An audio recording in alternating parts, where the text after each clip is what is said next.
Allah. Boleh di situ Pak, di situ boleh. Ah, Bapak.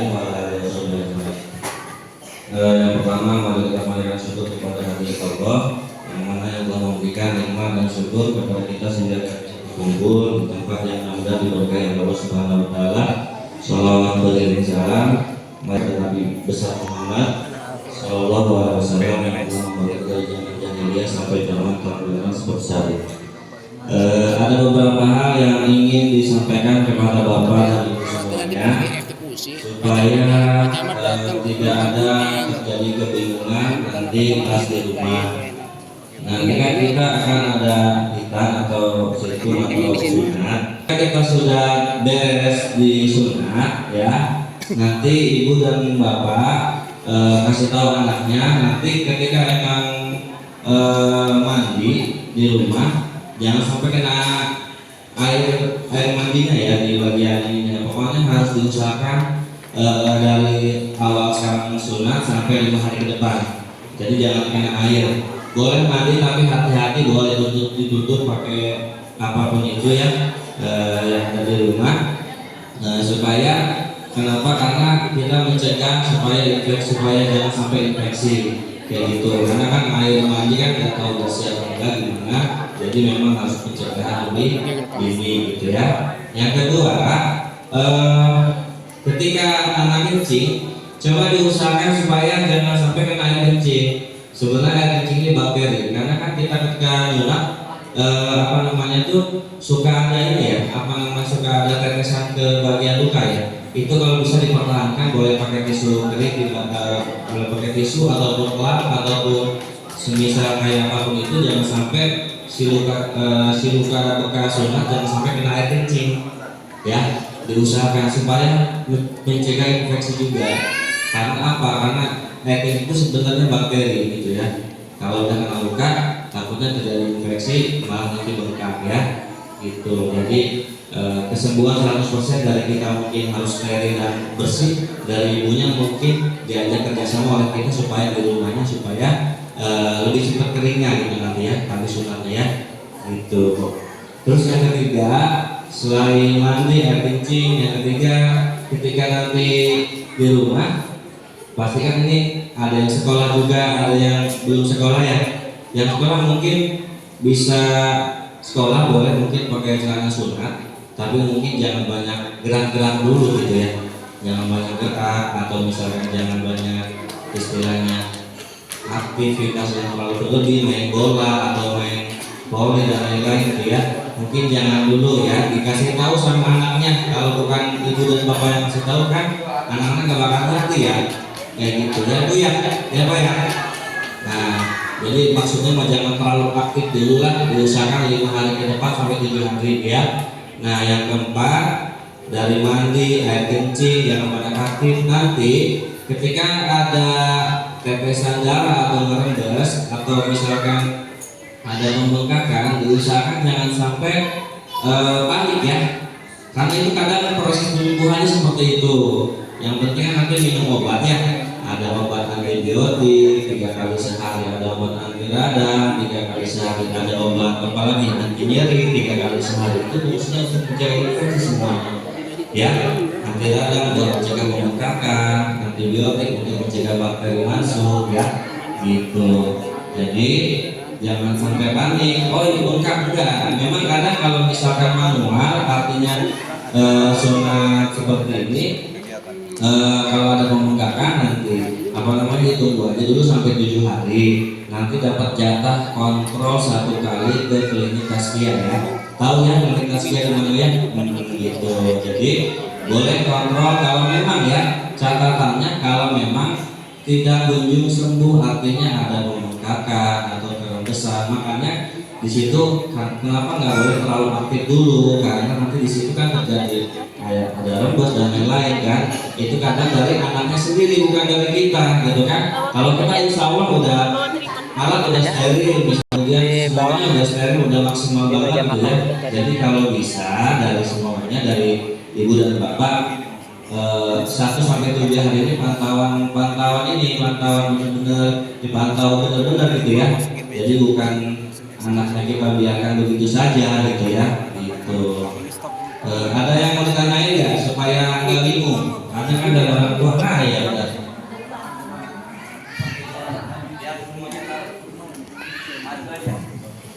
Yang mau tanya boleh. Yang kata, ada Bapak siapa Pak? Namanya Pak?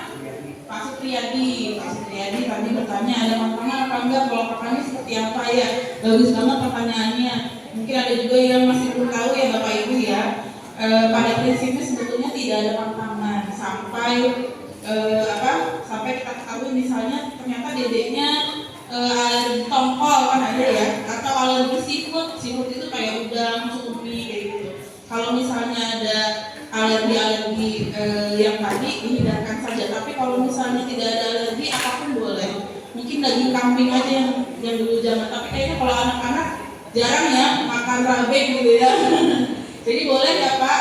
Apalagi putih telur itu proteinnya banyak. Jadi dia bisa membantu atau mempercepat proses penyembuhan luka. Karena walaupun ini metodenya kauter ya Dr. Samsul ya.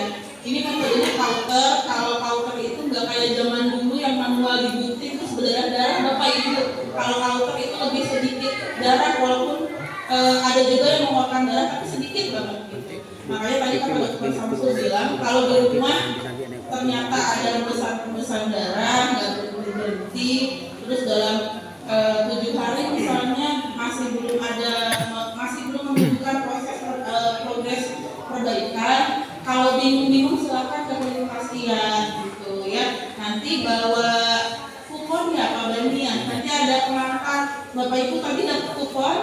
Ya nanti itu pas pada saat kontrol dibawa lagi biar kita tahu ini kemarin yang kita sunat atau kita hitam gitu ya. Nanti dibawa begitu Pak. Jadi nggak ada pantangan ya. Lagi nggak ada lagi apa-apa. Yang penting di rumah dijaga pola makannya, pola aktivitasnya ya, jangan terlalu aktif dulu tadi kata Dr. Samsul. Iya, ya seperti itu. Terus nanti izin menambahkan Dok, di paket yang nanti akan Bapak Ibu dapatkan itu selain ada obat-obatan yang Dr. Samsul berikan kayak ada pereda nyeri, kemudian ada antibiotik, ada juga buat peradangan atau bengkak, itu ada paket perawatan luka. Ada retinol, ada betadine, juga ada kasa. Jadi nanti di rumah Bapak dan Ibu bisa membersihkan di rumah sehari dua kali, pagi dan sore. Nggak usah risih-risih. Biasanya memang anak ada yang trauma bekas di sininya takut. Jadi kalau di buru-buru pegang dilihat aja nggak mau ya. Tapi jangan mau kalah sambil diomongin aja karena kalau nggak kita bersihkan nanti bisa jadi lebih dari 7 hari penyembuhannya, bisa jadi infeksi bahkan gitu. Jadi di rumah sampai dibersihin ya pakai Rivanol. Kalau Rivanolnya habis boleh pakai air hangat dulu gitu ya, dipakai hangat. Kasih betadine sedikit-sedikit aja ya Bapak Ibu ya. Nanti akan ngoreng, kalau batas ininya ngoreng katanya ya. Nanti ada ngoreng sedikit itu wajar. Nanti si orangnya itu akan lepas sendiri. Begitu juga sama benang jahitnya, soalnya kan nanti dijahit ya Pak ya. Kemudian karena ada proses pembiusan, ada obat yang kita masukin ke area vital, itu nanti ada proses pembengkakan dulu. Jadi nanti jangan kaget kalau satu rumah kok bengkak gitu ya. Itu efek dari obat ya Bapak Ibu ya, nggak masalah. Nanti dia seiring jalannya waktu dia kempes sendiri. Begitu. Ya mungkin gitu. Saya ada lagi Dok. Ada lagi mungkin Bapak Ibu yang mau bertanya atau belum jelas? Ada lagi? Ada lagi Bapak? Kalau yang masih pakai pampers pakai pampers ya, jangan dulu. Iya, jangan dulu. Kalau masih pakai pampers. Oh iya satu lagi. Nanti dari kita ada celana hitam, celana batok ya. Kalau di rumah tidak usah dipakai supaya lukanya lebih cepat kering, lebih cepat sembuh. Jadi kalau keluar aja misalnya kayak ini nyore katanya ya, kalau mau keluar dipakai celana batoknya. Tapi kalau di rumah dia pulang dari sini ada yang pakai celana, ada yang pakai sarung kali ya. Kalau yang pakai celana boleh juga nanti udah pakai celana batok, pakai celananya nggak apa-apa karena sudah terlindungi. Kecuali kalau nggak ada celana batoknya mungkin ya, jadi harus pakai sarung gitu-gituin ya Bapak Ibu ya. Kalau pakai celana batok insya Allah sudah aman.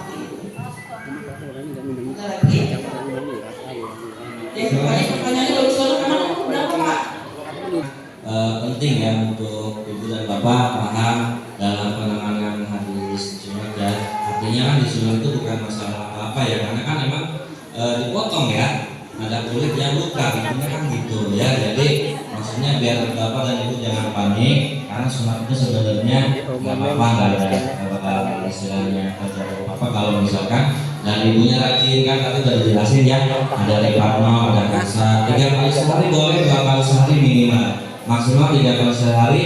Habis mandi atau ini kan takutnya agak kotor, dibersihin pakai reparno dulu, kemudian pakai betadine, kan ada kasarnya, ada reparno sama betadine ya. Jadi dipakai ya buat kulit bapak ya, supaya lebih cepat kering juga ya, gitu. Mungkin kurang lebihnya dari saya hanya Ada lagi yang nanya kalau saya sebelumnya sedikit menanya, anak ini di usia berapa sebaiknya mulai dari usia berapa ke berapa pemerintahan ini? Sebenarnya tergantung ya, kalau masalah sunat itu ya memang ada juga dari bayi juga bisa, umur di bawah 1 bulan, di bawah 1 tahun bisa, ada juga istilahnya sampai. Sebenarnya bebas ya kalau masalah sunat ya, nggak ada masalah, cuma mungkin dilihat dari kondisi anaknya aja, karena kadang sunat itu ada yang indikasi harus disunat, atau juga istilahnya kemauan dari anaknya sendiri, atau juga bisa juga dari istilahnya memang waktu yang disunat. Jadi nggak ada batasan usia kalau menurut saya gitu. Cuman yang memang yang harus kita lihat kondisionalnya gitu, nanti kedepannya kayak gimana kalau misalkan balik kayak gini disunat kayak gitu kan, istilahnya gitu kondisional kalau masalah itu. Cuman kalau masalah sunat tidak ada batasan kayak gitu Oke, baik, terima kasih. ya. Oh yaudah, mungkin kurang lebihnya mohon maaf dari saya. Assalamualaikum warahmatullahi wabarakatuh. Assalamualaikum warahmatullahi wabarakatuh.